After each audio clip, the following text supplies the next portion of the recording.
अस्सलाम वालेकुम। आज जो चीज़ हम लारवल के अंदर देखने जा रहे हैं वो है माइग्रेशंस।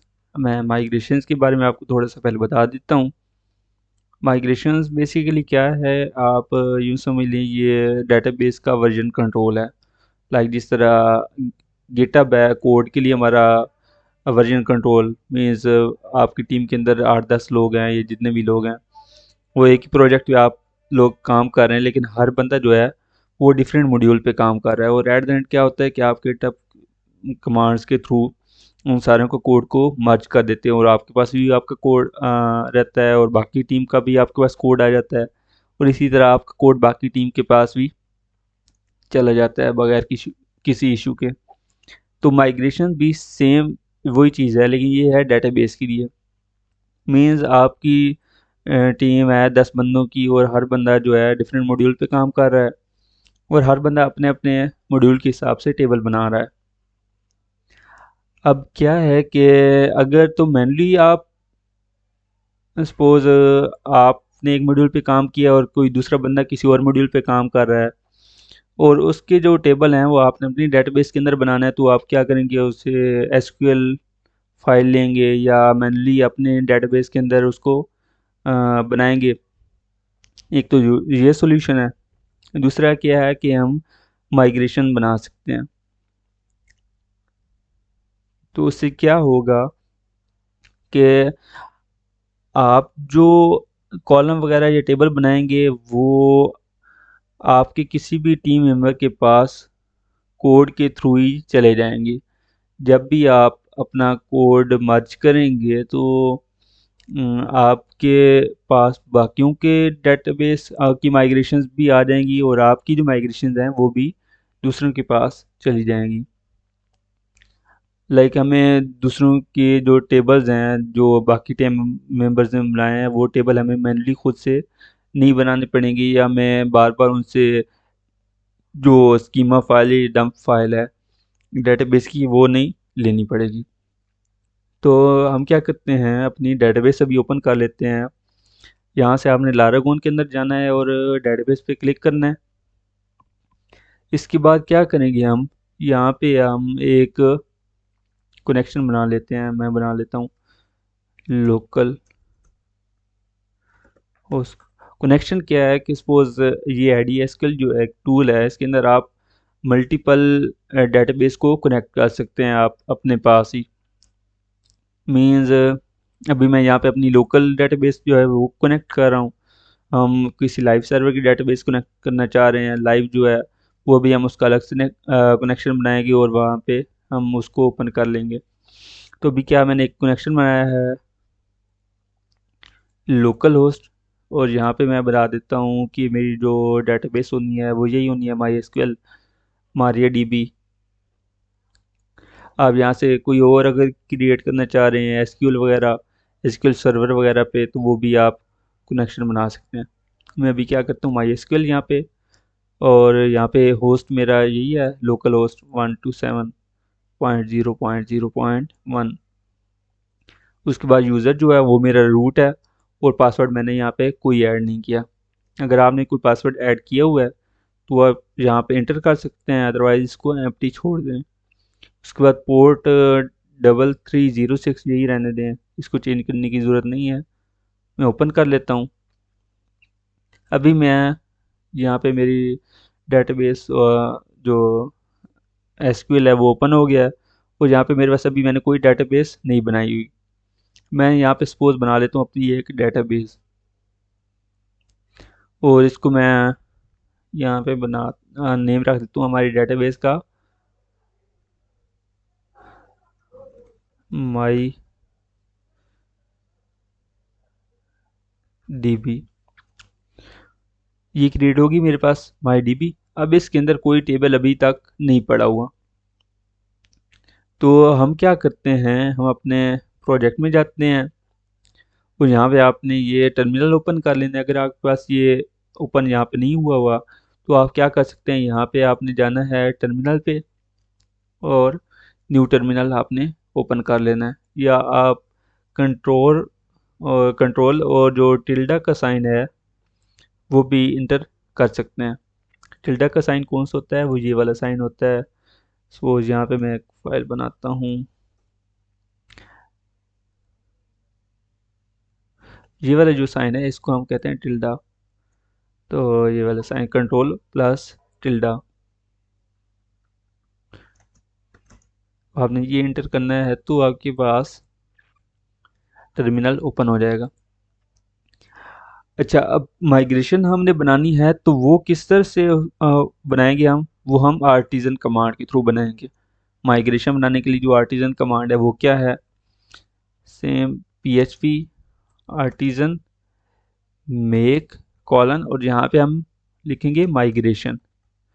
कंट्रोलर के लिए हमने क्या किया था, मेक कॉलन कंट्रोलर किया था, और अभी माइग्रेशन बनानी है उसके लिए हम क्या करेंगे, php artisan make colon migration, और यहाँ पे हम अपनी माइग्रेशन का नाम देंगे। अच्छा, माइग्रेशन के थ्रू हम कुछ भी कर सकते हैं, हम टेबल क्रिएट भी कर सकते हैं, हम टेबल ड्रॉप भी कर सकते हैं, किसी टेबल में कॉलम ऐड भी कर सकते हैं, टेबल से कॉलम रिमूव भी कर सकते हैं, या हम किसी कॉलम की टाइप चेंज करना चाह रहे हैं, या हम उसकी कोई भी प्रॉपर्टी लाइक उसको नॉलेबल करना चाह रहे हैं, ये डिफ़ॉल्ट उसको कोई वैल्यू सेट करना चाह रहे हैं, हम माइग्रेशन के थ्रू कुछ भी कर सकते हैं। अभी हम माइग्रेशन के थ्रू क्या करते हैं, हम अपना एक टेबल बना लेते हैं, मैं उसको नाम देता हूँ यूज़र्स का। तो इसके लिए क्या है, क्रिएट टेबल का नेम यूज़र्स, और मैं एंटर करूँगा। मेरे पास क्या हुआ, हमारे पास माइग्रेशन बन गई यहाँ पे। और ये माइग्रेशन जो हैं वो कहाँ पे सेव होती हैं, वो होती हैं डेटाबेस के फोल्डर के अंदर माइग्रेशंस, और यहाँ पे सेव होती हैं।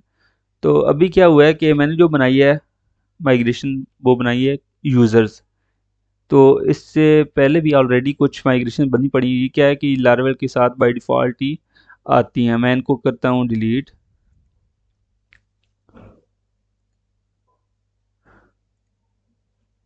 और जो हमने माइग्रेशन बनाई है वो ओपन कर लेते हैं। मैं इसको क्लोज कर देता हूँ।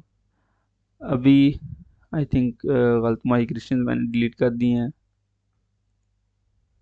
मैं ओपन करता हूँ इसको, और ये 4 माइग्रेशन जो हैं वो डिलीट कर देता हूँ। अच्छा, जो मैंने माइग्रेशन बनाई थी वो ये आ गई। इस माइग्रेशन के अंदर क्या हुआ है कि यहाँ पे अभी दो जो फंक्शन है वो पड़े हुए, एक है अप और दूसरी है डाउन। अगर यहाँ पे आप देखें तो आपको ऊपर कमेंट भी शो हो रहा होगा कि रन द माइग्रेशन, और डाउन वाले के साथ हो रहा है रिवर्स द माइग्रेशन। ये क्या चीज़ है, ये अप वाला फंक्शन क्या करता है कि इसके अंदर जो हम कॉलम वगैरह देते हैं बताते हैं वो क्या होते हैं, वो टेबल के अंदर ऐड होते हैं। और यहाँ पे डाउन के अंदर हम क्या करते हैं, टेबल को ड्रॉप कर रहे होते हैं, या टेबल में से कॉलम कुछ ड्रॉप कर रहे होते हैं। हम पूरा टेबल भी ड्रॉप कर सकते हैं और उसके कुछ कॉलम भी ड्रॉप कर सकते हैं। इसके अंदर फंक्शन के अंदर स्कीमा डिफाइन हो रहा है क्रिएट यूज़र्स, जो हमारे टेबल का नेम है जो हमने कमांड लिखते हुए बनाया था। आप यहाँ पे इसको चेंज भी कर सकते हैं, ये नहीं है लाजमी कि हमने जो माइग्रेशन में लिखा है वही हम करें। तो आप इसको चेंज भी कर सकते हैं, लाइक एडमिन्स हम बना सकते हैं, जो भी आप टेबल बनाना चाह रहे हैं वो बना सकते हैं। मैं इसको यूज़र्स ही रहने देता हूँ, और यहाँ पे टेबल और एरो साइन है, और उसके बाद आईडी है। ये क्या है कि हमारे पास ये बता रहा है कि जो हमने एक टेबल है उसके अंदर लाजमी बात है कोई ना कोई हम प्राइमरी की भी डिफाइन करेंगे जो यूनिक होगी हर रिकॉर्ड के लिए। तो क्या होगा कि इसके थ्रू बाय डिफ़ॉल्ट ही एक कॉलम बना हुआ है कि आईडी के नाम से एक कॉलम बन जाएगा। और दूसरा टाइम स्टैम्प्स क्या है कि हम जो टेबल बना रहे हैं इसके अंदर 2 कॉलम एक्स्ट्रा ऐड होने हैं। वो कौन से होने हैं, वो होने हैं क्रिएटेड एट, और एक होता है अपडेटेड एट। मीन्स उस टेबल के अंदर जब भी कोई रिकॉर्ड इंसर्ट होगा तो क्रिएटेड और अपडेटेड एट वाली जो कॉलम है उनके अंदर खुद से ही वैल्यू ऐड हो जाएगी कि ये रिकॉर्ड इस टाइम पे क्रिएट हुआ है, और उसको बाद में हम जब अपडेट करते हैं तो उसका टाइम अपडेटेड एट में सेव होता है। खैर इसको हम बाद में देखेंगे। कि क्रिएटेड एट अपडेटेड एट।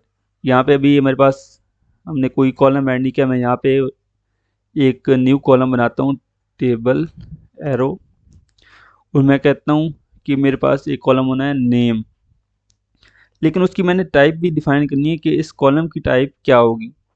अब नेम हमारे पास सबको पता है कि वो एक स्ट्रिंग होती है, मीन्स एक टेक्स्ट ही होता है। तो इसके लिए हम क्या, यहाँ पे इसकी टाइप होती है, वो होगी स्ट्रिंग, या फिर इसकी टाइप हो सकती है टेक्स्ट। हम इसके अंदर हम अपने कॉलम का नेम बताएंगे कि क्या होगा, वो होगा फर्स्ट नेम। हम नीचे एक और कॉलम बनाते हैं, टेबल स्ट्रिंग लास्ट नेम। अगर आपने डेट ऑफ बर्थ सेव करानी है तो उसके लिए क्या होगा कि वो उसका होगा डेट, और एक और टाइप होती है डेट टाइम।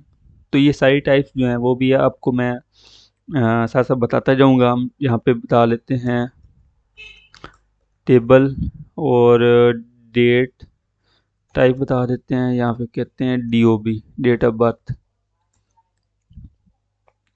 अच्छा, अब लाजमी नहीं है कि हर बंदे का फर्स्ट नेम और लास्ट नेम भी हो।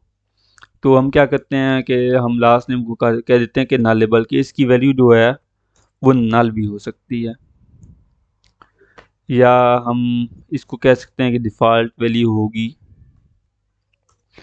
हम इसको डिफ़ॉल्ट वैल्यू भी सेट कर सकते हैं कि अगर कोई बंदा इसके अंदर वैल्यू पास नहीं करता तो डिफ़ॉल्ट क्या से वो कुछ भी, यहाँ पे हम डमी टेक्स्ट लिख देंगे, या आप कोई स्पेसिफिक वैल्यू जो है वो सेव करवाना चाह रहे हैं वो भी करवा सकते हैं।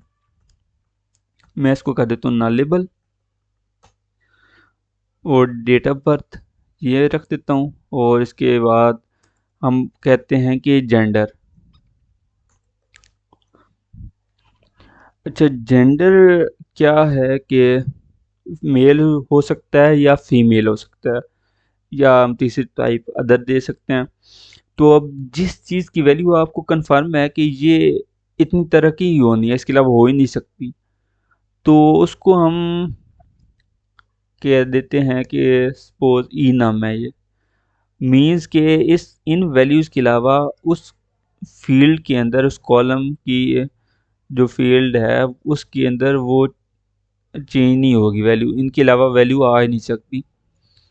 मीन्स यहाँ पे मैं एक इनम कॉलम बनाता हूँ, उसको नेम देता हूँ जेंडर, और जहाँ पे मैं वैल्यू बताता हूँ कि ये वैल्यूज़ इसकी होनी है। कॉलम नेम देना है आपने, उसके बाद कॉमा, और यहाँ पे वैल्यूज़ देते हैं। हम इसको कहते हैं मेल है, फीमेल है, अदर है।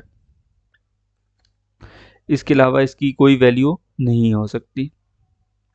अच्छा, हमारे पास स्ट्रिंग हो गई, डेट हो गई, इनम हो गया। उसके बाद हम कहते हैं कि एक इंटीजर टाइप का हम बना लेते हैं कॉलम, इसको कह देते हैं हम सपोज इसको हम रख देते हैं स्टेटस, कि इस यूज़र का स्टेटस अभी क्या है, कि एक्टिव है या इनएक्टिव है। तो एक्टिव के लिए हम क्या करेंगे, एक्टिव के लिए हम कह देंगे कि ज़ीरो है, और इनएक्टिव के लिए, एक्टिव के लिए सॉरी, हम कह देंगे कि वन है उसका स्टेटस। जब हम डेटाबेस के अंदर कोई रिकॉर्ड मैनेज कर रहे होते हैं तो उसकी हम एक्टिव या इनएक्टिव स्टेट जो है वो भी मैनेज कर रहे होते हैं, सेम टाइम की हमें ज़रूरत होती है उसकी। इंटीजर, और क्योंकि इसकी भी वैल्यू ज़ीरो या वन हो सकती है, इसके अलावा तो कोई वैल्यू हो नहीं सकती, उसको क्या कहते हैं हम टिनी इंट कह देते हैं, कि इसकी ज़्यादा रेंज नहीं होनी। और हमने एक स्टेटस बना दिया है, स्टेटस का नाम का कॉलम बना दिया। अब मैं क्या करता हूँ कि मैं कहता हूँ कि बाय डिफ़ॉल्ट हम जो भी यूज़र बनाया वो हो इनएक्टिव, उसकी हम एक वैल्यू सेट कर देते हैं। ज़ीरो हम इनएक्टिव को कह रहे हैं, और वन जो है वो एक्टिव है। तो इसके लिए क्या करता हूँ, मैं यहाँ पे डिफ़ॉल्ट वैल्यू दे देता हूँ, डिफ़ॉल्ट ज़ीरो हो गया। अच्छा, अब मैंने तो ये चीज़ बना दी, यहाँ पे डिफ़ॉल्ट ज़ीरो बता दी है, लेकिन मैं दूसरे को किस तरह से बताएंगे, आप हर डेवलपर को हम, या आपकी टीम मेंबर जो है उसको हम मैनुअली तो नहीं बताएंगे कि यार, या हम उसको टेक्स्ट मैसेज करके तो नहीं बताएंगे कि यार ये जो स्टेटस कॉलम मैंने बनाया है ये इस पर्पज़ के लिए बनाया है। तो इसके लिए क्या करते हैं, हम यहाँ पे एक कमेंट भी ऐड कर सकते हैं। वो क्या है, कमेंट लिखना है, उसके अंदर यहाँ पे आप अपना कमेंट पास कर सकते हैं कि is is zero is for inactive user and 1 is for active user. तो अब क्या है कि मैं जब ये टेबल माइग्रेशन हिट करूँगा, हमारे पास जो टेबल बनेगा टेबल जो, उसके अंदर ये कॉलम ऐड हो जाएंगे। फर्स्ट नेम, लास्ट नेम ना लेबल होगा, डेट ऑफ बर्थ की टाइप डेट होगी, या अगर कोई और फील्ड होती है डेट टाइम तो उसके लिए टाइप होती है डेट टाइम, वो भी आप ऐड कर सकते हैं। और जेंडर जो है वो इनम होगा टाइप का, और स्टेटस वो है टिनी इंटीजर होगा, मीन्स 0 या 1 हो सकता है। और जब भी यूज़र क्रिएट हो एक, तो उसकी डिफ़ॉल्ट वैल्यू जो सेट हो वो 0 हो। मीन्स अगर आप वहाँ पे उसकी स्टेटस की वैल्यू सेट नहीं करते, पास नहीं करते, तो उस टाइम पे उसकी वैल्यू 0 सेट हो जाएगी। और यहाँ पे डाउन के अंदर क्या लिखा हुआ है, हमने माइग्रेशन बनाई है तो उसके साथ खुद से ही लिखा आ गया, schema double colon drop if exist user. Means users के नाम से अगर कोई टेबल पड़ा हुआ है तो उसको ड्रॉप कर दें। मैं क्या टर्मिनल ओपन करता हूँ, इसको क्लियर कर देता हूँ। अभी मैं माइग्रेशन जब चलाऊंगा तो हमारे पास ये वाला अप वाला जो मेथड है वो एग्जीक्यूट होगा। और इसके माइग्रेशन हिट करने के लिए कमांड क्या है, माई आर्टिजन, वो है php आर्टिजन माइग्रेट। और ये लेके आपने इंटर करना है। वो कह रहा है दी database Laravel does not exist on the MySQL connection। हम जब भी कोई Laravel का प्रोजेक्ट बनाते हैं तो उसकी जो env फाइल होती है उसके अंदर एक डिफ़ॉल्ट कनेक्शन बना हुआ, वो सेव होती हैं वैल्यूज़ कुछ। तो उसके अंदर जो डेटाबेस का नेम होता है वो है Laravel। तो इसको हम अभी चेंज कर देते हैं। हम जाते हैं env। अच्छा, ये सर्चिंग जो मैंने ओपन किया फाइल की, किस तरह से ओपन की है VS कोड के अंदर, वो की है हमने Ctrl+P। ये प्रेस करना है तो आपके पास ये सर्च बार जो है ओपन हो जाएगी। फाइल सर्च करने के लिए हम कहते हैं यहाँ पे env। ये आपको पूरे प्रोजेक्ट के अंदर फाइल सर्च करके ला देगा। इसमें मैं जाता हूँ और यहाँ पे अगर मैं नीचे जाऊँ तो हमारे पास डेटाबेस के जो वैल्यूज़ हैं वो यहाँ पे पड़ी हुई है।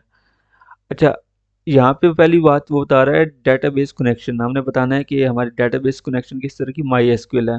अगर आप एसक्यूएल सर्वर यूज़ कर रहे हैं तो वो एसक्यूएल सर्व टाइप की होगी। और नीचे अगर कोई और डेटाबेस कर रहे हैं तो उसकी अलग से होगी वैल्यू। डेटाबेस होस्ट, हम लोकल पे हैं तो हमारे होस्ट क्या है, हमारा जो आईपी एड्रेस है वो लोकल वाला होगा। डेटाबेस पोर्ट डिफ़ॉल्ट जो पड़ी हुई है वही रहने दें। और डीबी डेटाबेस मीन्स आपकी डेटाबेस का नेम, हमने डेटाबेस का नेम क्या रखा है, माई डीबी। और इसके बाद डेटाबेस यूज़र नेम क्या है, रूट है, पासवर्ड क्या है, वो हमने कोई पासवर्ड सेट नहीं किया हुआ।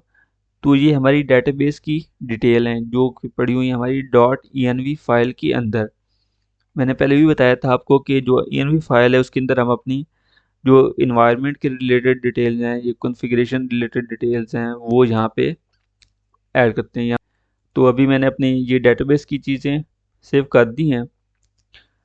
लेकिन क्या है कि अभी मैंने इसको सेव तो कर दिया है, अगर मैं दोबारा यहाँ पे आर्टिजन वाली कमांड चलाता हूँ, वो क्या करेगा, उसने अब मेरी माइग्रेशन की जो फाइल्स हैं वो चला दी हैं। लेकिन यहाँ पे वो शो कर रहा है, वो कह रहा है create personal access token table और दूसरा है क्रिएट यूजर्स टेबल।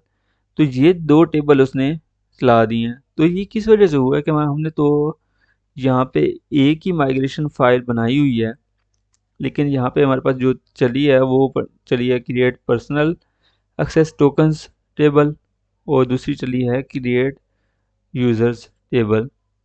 हमारी जो कंपोज़र डॉट जेसन फाइल है, इसके अंदर एपीआई के लिए हम जो यूज़ करते हैं पैकेज लार्वा सैंक्टम, तो इसके एक टेबल हम हमारे डीबी के अंदर भी बांधता है। वो किसके थ्रू आया है? वो इस पैकेज के थ्रू आया है। तो अगर हम इस पैकेज को रिमूव कर देते तो और माइग्रेशन हिट करते तो हमारे माइग्रेशन के अंदर एक ही माइग्रेशन हिट होती जो कि हमने अभी बनाई है। तो ये ऊपर वाली हिट इस वजह से हुई है कि हमने जो एपीआई के लिए यहाँ पे पैकेज इंस्टॉल हमारा हुआ है, तो उसकी डिफ़ॉल्ट माइग्रेशन वो भी हिट हुई है। तो अभी जो हमने माइग्रेशन हिट की है, इसके अंदर मैं अगर देखता हूँ तो हमारे पास यूज़र्स, अच्छा हमने क्या करना है, आपने अपनी डेटाबेस के अंदर जाना है और अपने टेबल सेलेक्ट करना है यूज़र्स, और यहाँ पे इस टेबल का जो स्ट्रक्चर है वो यहाँ पे ओपन हो गया कि इसके अंदर कौन से कॉलम है। यहाँ पे पहले आ गया कॉलम आईडी, और ये हमारी है प्राइमरी की, यहाँ पे ये शो हो रही है, ऊपर की बनी हुई आपको शो हो रही है लेफ्ट साइड पे। और कॉलम फर्स्ट नेम, ये हमने बताया उसको स्ट्रिंग मीन्स वार चाह रही है, लेंथ उसकी क्या है 255 है, और ये नल नहीं है, अलाउ नल या ज़ीरो फिल, मैं इसको डिफ़ॉल्ट भी, और यहाँ पे कमेंट भी हम इसको मैं बड़ा थोड़ा कर देता हूँ। सेकंड हमारा है लास्ट नेम, हमने इसको नलेबल किया था, इसकी टाइप भी हमने स्ट्रिंग बताई थी, और यहाँ पे अलाउ नल यस है, मीन्स ये नल हो सकती है। तीसरा हमने कॉलम बताया था डीओबी, और उसकी टाइप भी डेट बताई थी हमने, और जेंडर इसकी टाइप हमने कहा था इनम है, और इसकी वैल्यूज़ क्या हो सकती हैं, मेल फीमेल या अदर। स्टेटस हमने बताया था, लेंथ इसकी 3 होती है और टिनी इंट की, और यहाँ पे डिफ़ॉल्ट वैल्यू क्या होगी 0 होगी। और इसके साथ तीन दो और कॉलम बने हैं, क्रिएटेड एट और अपडेटेड एट। वो क्या होता है, डेट टाइम होता है, टाइम स्टैम्प होता है। तो हमारे पास हमने टेबल क्रिएट कर लिया माइग्रेशन के थ्रू। एक चीज़ कि हमने अभी ये माइग्रेशन हिट कर दिया है, लेकिन हम अब हमें ये अभी हिट नहीं करनी थी। तो क्या होगा कि हम चाह रहे हैं कि हमने जो यूज़र्स के टेबल बनाया है, मैं उसको डिलीट करना चाह रहा हूँ। तो उसके लिए क्या है कि हम यहाँ से डिलीट कर कर सकते हैं उसको, लेकिन हम यहाँ से डिलीट नहीं करेंगे, हम माइग्रेशन के थ्रू ही उसको डिलीट करेंगे। तो इसके लिए क्या है कि हमने जो माइग्रेशन बनाई है अभी क्रिएट यूज़र्स की, उसके अंदर एक आपका मेथड है और दूसरा है डाउन का। आपके थ्रू क्या हुआ, हमारे टेबल क्रिएट हुआ है, और डाउन के थ्रू क्या होगा, हमारा टेबल रिमूव होगा। तो रोल बैक हम अपनी इसको कहते हैं डेट माइग्रेशन रोल बैक करना। तो इसके लिए कमांड क्या होगी, मैं लिखता हूँ php artisan,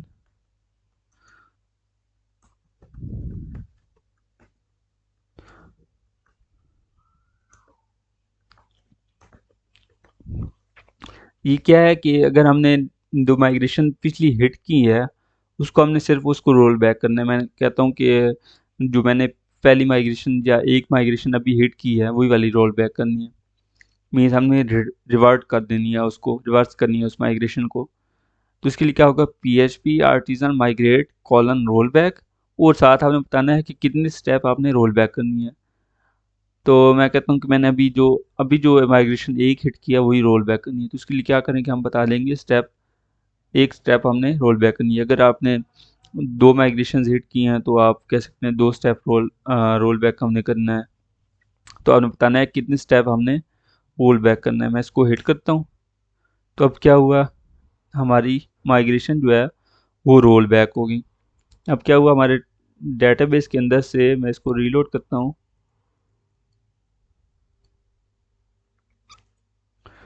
हमारे डेटाबेस के अंदर से वो यूज़र्स का टेबल जो है रिमूव हो गया। मैंने अपनी जो माइग्रेशन है वो रोल बैक कर दी है। तो इंशाल्लाह नेक्स्ट वीडियो में हम देखेंगे कि हम इस टेबल के अंदर, मैं दोबारा से माइग्रेशन चला देता हूँ, हम इस टेबल के अंदर न्यू कॉलम किस तरह से ऐड कर सकते हैं। मिलते हैं नेक्स्ट वीडियो में। अगर आपने मेरे चैनल को सब्सक्राइब नहीं किया तो सब्सक्राइब कर दें, मेरी वीडियो को लाइक और कमेंट कर दें। अगर आपको आज की वीडियो के रिलेटेड कोई क्वेश्चन है तो आप कमेंट सेक्शन के अंदर पूछ सकते हैं। Thank you.